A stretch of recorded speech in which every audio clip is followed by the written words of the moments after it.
Welcome to Showdown. Sa Barangay Tangay, Chismis ang bida at Fiesta ang battlefield. Episode 1, Cellphone na naiwan.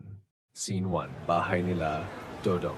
Sabi ni tatay, excited, Dodong, dumating na yung cellphone ko galing online shop. Sabi ni Dodong, asan na?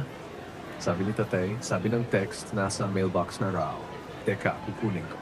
Lumabas si tatay. Iligaw ni tatay mula sa labas, wala na, nasa mailbox daw. Pero wala, parang multo. Sabi ni Dodong, seryoso na parang crime narrator. Delivery received but never retrieved. May sumalunod sa play. Barangay CCTV room. Nanonood sina Dodong at Bebang ng grainy CCTV footage. Sabi ni Bebang, ayan na yung courier iniwan sa mailbox. Sabi ni Dodong, fast forward mo may lalaking naka-hoodie, sumilip at kinuha ang package. Sabi ni Bebang, teka zoom in mo yung hoodie. Sabi ni Dodong, aba may letrang X sa likod. Fashion statement ba to o calling card? Scene 3, pawn shop ni Ate Luz, pumasok sina Dodong at Bebang.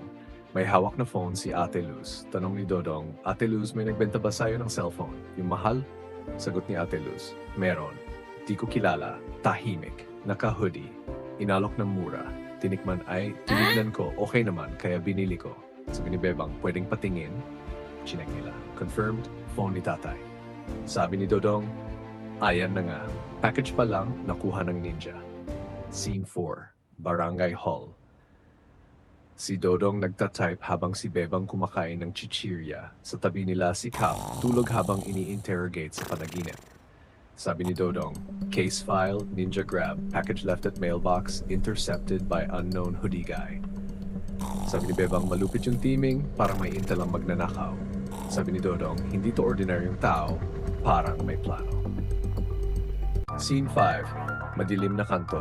Isang lalaki, naka-hoodie, hawak ang tracking number at pawn shop resibo.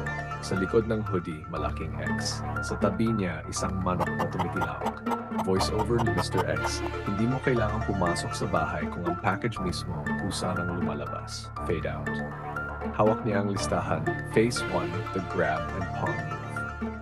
Text on screen, itutuloy sa episode 2, Manok ng Misteryo.